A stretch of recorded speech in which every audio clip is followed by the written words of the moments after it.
Shalom, praise the Lord. प्रभु आप सबको आशीष दे, अपने अनुग्रह अपने प्रेम से भर के रखे। एक बहुत ही महत्वपूर्ण और इम्पोर्टेंट हिस्सा हमारे जीवन का, यदि आप एक प्रार्थना करने वाले व्यक्ति नहीं हैं तो आप आसानी से शैतान का शिकार हो जाएंगे। आप अंधकार के उन तमाम संसार में बहकाने, बरगलाने और गंदगी के शिकार हो जाएंगे। आप बहुत आसानी से बरगला दिए जाएंगे, बहका दिए जाएंगे शैतान के द्वारा। आपकी आत्मिक शक्ति बहुत ही ज़्यादा कमज़ोर होगी, वचन को समझने की, सीखने की वो स्टेमिना आपके भीतर नहीं होगा कि आप परमेश्वर के वचन को ध्यान लगाकर, कंसंट्रेट होकर आप सुन सके और परमेश्वर के गूढ़ भेद की बातों को जान सके। यदि आप प्रार्थना में समय बिताने वाले व्यक्ति नहीं हैं, व्यक्तिगत प्रार्थना में पर्सनल प्रेयर करने वाले शख्स नहीं है, डोर के भीतर अपना समय परमेश्वर को देने वाले शख्स नहीं हैं, तो आपके जीवन में मसीहत बिल्कुल भी आपके जीवन पे काम आने वाली नहीं है। दोस्तों, सबसे अहम हिस्सा प्रभु भी अपने वचन में कहता, लूका अध्याय 18 जब आप देखते हैं उसका पहले वचन में कि नित्य प्रार्थना करो और हियाव ना छोड़ो, यानी कि हौसला ना छोड़ो। आपका हौसला तब तक बना रहेगा जब तक आप प्रार्थना करते रहेंगे। मैं अपने जीवन की बात बताना चाहता हूं कि जब मेरी शुरुआत हुई थी और प्रभु का आत्मा का अभिषेक मेरे जीवन पे हुआ था, बहुत भारी रीति से मैं पूरी रात प्रेयर करता था, मैं पूरी रात प्रार्थना करता था। पूरी रात सुबह तक चिड़िया चहकती थी, मैं प्रार्थना करता था। वो इसलिए प्रार्थना करता था क्योंकि मैं परमेश्वर के उस अलौकिक दुनिया में एंट्री लेना चाहता था, उस अलौकिक दुनिया में प्रवेश करना चाहता था। जब आप शरीर में होकर प्रार्थना करते हैं, जब आप शब्दों को बोलते हैं, आप शब्दों का उच्चारण करते हैं, अपनी मन की बात कहते हैं, बहुत कुछ कहते हैं, आंसू बहाते हैं, आप ये सोचते हैं कि वाकई ये प्रार्थना है। जब तक आप शारीरिक दुनिया से कन्वर्ट नहीं हो जाते, यानी कि नई सृष्टि नहीं हो जाते हैं, शरीर के भाव से, शरीर की भावनाओं से पूरी तरह से आजाद होकर आत्मिक स्तर पर नहीं आ जाते, तब तक आपकी प्रार्थना वास्तव में परमेश्वर तक पहुंचने वाली प्रार्थना नहीं होगी, वो शरीर की प्रार्थना होगी। मुझे बहुत लंबा समय लगा, मुझे कोई भी चीज़ इतनी सरलता और आसानी से नहीं मिली, लेकिन मैंने निरंतर प्रयास करना नहीं छोड़ा। कई बार मैं हिम्मत हारा, निराश हुआ, टूटा भी, लेकिन मैंने उसे जारी रखा और एक लंबे अवधि, लंबे समय, लंबे दिन, महीनों के बाद या साल भर के बाद प्रभु की महान आत्मा की उपस्थिति मेरे जीवन में हुई। मैं प्रार्थना के उस अलौकिक स्तर पर जा सका। देखिए, जब यीशु मसीह को आप गतसमनी बाग पे देखते हैं और वचन कहता है कि वो ऐसे प्रार्थना कर रहा था मानो उसका जो पसीना था वो लहू की बूंदें बनकर गिर रहा था। यानी कि वो इतना समर्पित था, इतना ज़्यादा वो पैशनेबल था, इतना ज़्यादा वो प्रभु के पैरों पर अपना सब कुछ सौंप दिया था और इतना उसने समेट कर अपने आप को रखा था परमेश्वर के सामने, यानी कि वो परिश्रम कर रहा था। देखिए, अक्सर आप ये सुनते हैं कि देखो ये खून पसीने की मेहनत से कमाई हुई चीज़ है, बहुत पसीना बहाता है या मुझे बहुत पसीना बहाना पड़ा।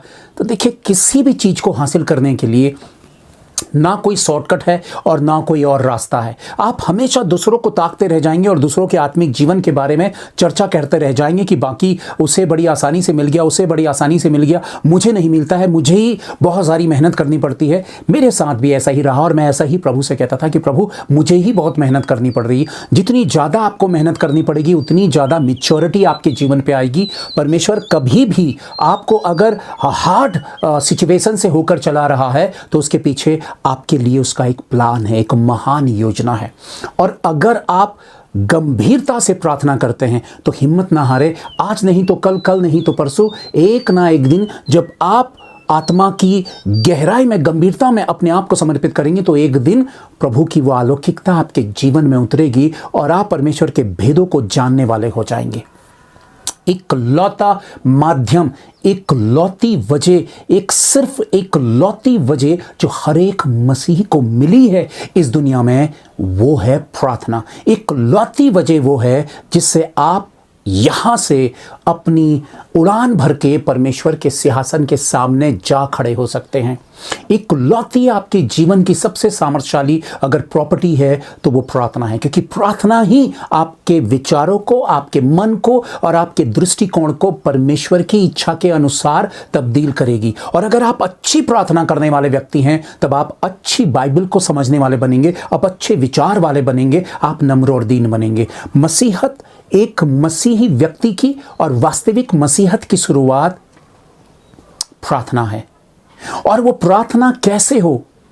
आप पवित्र आत्मा से जब तक आग्रह नहीं करेंगे, पवित्र आत्मा से जब तक हेल्प नहीं लेंगे, होली स्पिरिट से जब तक आप मदद नहीं मांगेंगे, तब तक पवित्र आत्मा आपके जीवन में एंट्री नहीं लेगा और वो आपकी सहायता नहीं करेगा। आपकी सबसे बड़ी सहायता है प्रेयर। आपने डैनियल को देखा कि वो तीनों टाइम प्रेयर करने वाला शख्स था, वो डूब कर प्रेयर करने वाला शख्स था, और उसकी लाइफ में जब वो मोड़ आया, बड़ी सिचुएशन आई, शेर का सामना करना पड़ा, भूखे शेर का, तो उसकी प्रार्थनाएं उसके काम आई, क्योंकि प्रार्थना आपके संबंधों को परमेश्वर के साथ घनिष्ठ करता है। जब आप गहरी और सच्ची प्रार्थना, आत्मा में प्रार्थना करने वाले बनेंगे, तब आप अलौकिक आत्मिक स्तर में मजबूत होंगे। वो विजडम, वो बुद्धि, वो समझ के वो आपकी शक्ति जो है वो बढ़ जाएगी। आप भले बुरे को बहुत बेहतर रीति से समझ पाएंगे। फिर आप धोखा खाने से बचेंगे और डराने और भयभीत करने वाली बातों से लड़ पाएंगे। आप हर प्रकार की परिस्थितियों के सामना करने वाली सिचुएशन पे आ जाएंगे। आप एक आत्मिक, वास्तव में परमेश्वर के तैयार किए हुए व्यक्ति बनेंगे। परमेश्वर आपको एक स्तर में तैयार करता है। परमेश्वर आप पर मन लगाता है जब आप परमेश्वर पर मन लगाते हैं। और कोई भी चीज अगर आप ये सोचते हैं कि शॉर्टकट में और आसानी से और सरलता से मिल जाए, अगर वो मिलती है तो याद रखिए वो ज्यादा समय तक आपके जीवन पे नहीं रहेगी। इसलिए इंसान क्या करता है, ज्यादातर लोग क्या करते हैं कि बड़ी मीटिंगों में जाकर बड़ा लाभ आसानी से पाने की कोशिश करते हैं। वो कुछ पल के लिए मिलेगा, लेकिन आपके पास उसका एक गंभीर और गहरा अनुभव नहीं होगा। इसलिए प्रार्थना के विषय में यीशु मसीह ने पसीना बहाया, आपको भी पसीना बहाना पड़ेगा, अपने आप को डिसिप्लिन पे लाना पड़ेगा। अगर आप प्रार्थना करते हुए कुछ प्राप्त नहीं कर रहे हैं और ऐसे ही व्यर्थ चल रहे हैं, तो पवित्र आत्मा से पूछिए और मांगिए कि आप किस तरह से प्रार्थना करें, किस घड़ी प्रार्थना करें, कितने समय आप प्रार्थना करें। आपकी प्रार्थना सिर्फ लाभ प्राप्त करने की और संसारिक अभिलाषाओं की प्रार्थना ना हो, यह प्रार्थना नहीं है। प्रार्थना है परमेश्वर के साथ वास्तविक संबंध रखना। वास्तविक संबंध रखना, परमेश्वर को पहचानना, परमेश्वर को जानना, परमेश्वर को समझना। जब आप प्रार्थना करते हैं तब आप शारीरिक अवस्था में नीचे उतरते हैं और आत्मिक अवस्था में ऊपर उठते हैं। तब आपके सामने चीजें क्लियर होने लगती है। तब आपका बाइबल पढ़ने में और परमेश्वर की आत्मिकता के जीवन को जीने में आपका दिल लगता है। तब आपके भीतर अगर बहुत सारी कमियां, खामियां और बुरी आदतें हैं, जो लाख कोशिशों के बावजूद भी आपके जीवन से वो गंदी आदतें, बुरी आदतें या वो कमियां आपके जीवन से दूर नहीं हो रही हैं, तो एकमात्र वजह क्या है कि आपका प्रार्थना का जीवन बहुत ही ज्यादा ढीला और गुनगुना है। अगर आप अपनी प्रार्थना के प्रति गंभीर होंगे, अपनी प्रार्थना के प्रति आप बिल्कुल समर्पित होंगे, तो आपके स्वभाव के, नकारात्मक स्वभाव के बंधन टूटने लगेंगे, क्योंकि प्रार्थना आपको परमेश्वर के नजदीक लेकर जाती है और प्रार्थना आपके भीतर पवित्र आत्मा को अलौकिक तौर पर सामर्थ्य रूप में अधिकार देती है कि पवित्र आत्मा आपके व्यक्तित्व में बदलाव लेकर आए। काटना और छाटना इसे ही कहते हैं कि जब आप प्रार्थना करते हैं और गंभीरता से अपने आप को परमेश्वर को सौंपते हैं, तब परमेश्वर आपको एक आकार देता है। तब आप परमेश्वर के उस क्षेत्र में प्रवेश करते हैं जहां आप एंट्री लेते हैं, और वहां परमेश्वर अपनी इच्छा से और अपने तरीके से आपको निखारता है और आपको बनाता है। आपके स्वभाव में बड़े बदलाव आते हैं और तब आप आत्मा का गहरा, वास्तविक आत्मिक एहसास को अनुभव करते हैं, परमेश्वर की उपस्थिति को अनुभव करते हैं, परमेश्वर के आत्मा को अनुभव करते हैं। और तब प्रभु कहता है कि तुम में से जीवन के जल की नदियां बह निकलेंगी। वही समय होता है जब आत्मा के, पवित्र आत्मा के द्वारा हम में से वो सारे वरदानों की और आशीषों की बारिश होगी। अगर आप प्रार्थना करने वाले नहीं हैं, तब आत्मिक रीति से आप मर रहे हैं, आप कमजोर हो रहे हैं, आप खत्म हो रहे हैं, आप ज्यादा समय प्रभु के लोगों को सुन नहीं पाएंगे, आप आत्मिक मसीही भजन और गीतों से दूर भागना चाहेंगे, आपको, आपके भीतर इरिटेशन होगा, आप मसीहत से दूर भागने लगेंगे, आप चिड़चिड़े होने लगेंगे, आप नेगेटिव होने लगेंगे, आप गड़बड़ी, शैतान की गड़बड़ी के शिकार हो जाएंगे और शैतान आपको बड़ी आसानी से अपना शिकार बनाकर मसीहत से दूर ले जाएगा।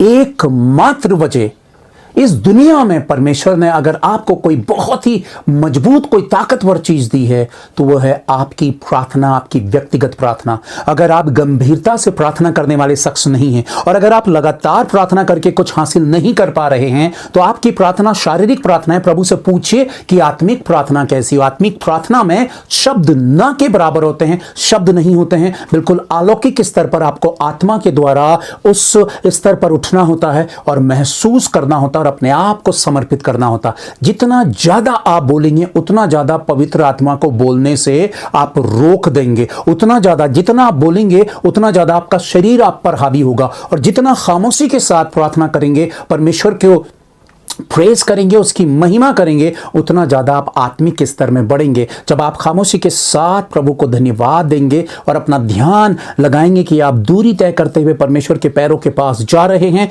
पवित्र आत्मा की सहायता के द्वारा, तब आप में बदलाव आने शुरू होंगे। अपने मसीही जीवन के साथ कभी खिलवाड़ ना करें, क्योंकि जब अंत का समय बहुत नजदीक है तो आपकी प्रार्थनाएं काउंट की जाएंगी। यानी कि स्वर्ग में धन इकट्ठा करो, प्रभु ने कहा, और वो धन प्रार्थनाओं के द्वारा इकट्ठा होता है। और जब तक आप एक योग्य प्रार्थना करने वाले नहीं होंगे तब तक आप एक योग्य मसीह नहीं बन सकते हैं। तब तक आप देने वाले, दूसरों की मदद करने वाले और आपके व्यवहार में तब्दीली नहीं आ सकती है। आपकी प्रार्थना की पहचान आपके व्यक्तित्व से होती है। जैसा आपका व्यक्तित्व है वैसे ही आपकी प्रार्थना है, और प्रार्थना ही आपके जीवन को परमेश्वर के साथ जोड़ने का और परमेश्वर से अभिषेक प्राप्त करने का सबसे बड़ा और सामर्थ्यशाली माध्यम है। बहुत सारी चीजों के परिणाम आपको नहीं मिल रहे हैं, बहुत सारे संकट और परेशानियां हैं, और आप सोचते हैं कि प्रार्थना कर करके मैं थक गया हूं, मुझे परिणाम क्यों नहीं मिल रहे हैं। मैं आपसे ये बात कहना चाहता हूं कि परमेश्वर आपको गहराई में गंभीरता पूर्वक निरंतर जाते हुए देखना चाहता है। आप अपनी प्रार्थना के प्रति निरंतर गंभीर होइए। उपवास रखना और उस उपवास के साथ प्रार्थना करना आपके शरीर पर आत्मा को नियंत्रण देना है। जब आप उपवास के साथ प्रार्थना करते हैं तब आपका आत्मा, पवित्र आत्मा शरीर पर नियंत्रण लेता है। आपको बार बार लगातार आंसुओं के साथ, गिड़गिड़ाहट के साथ, तड़पते हुए परमेश्वर के पैरों में प्रार्थना करते रहना है। कोई भी चीज अगर सरलता से नहीं मिलती है, आपको लगातार प्रार्थना करना है, लगातार प्रार्थना करनी है, क्योंकि कई लोगों के साथ परमेश्वर अलग तरीके से डील करता है, कई लोगों के साथ अलग। अगर आपको परमेश्वर किसी और अलग तरीके से सिखाना चाहता है तो आप उसके लिए सर झुकाइए और उसको सीखने के लिए तैयार होइए।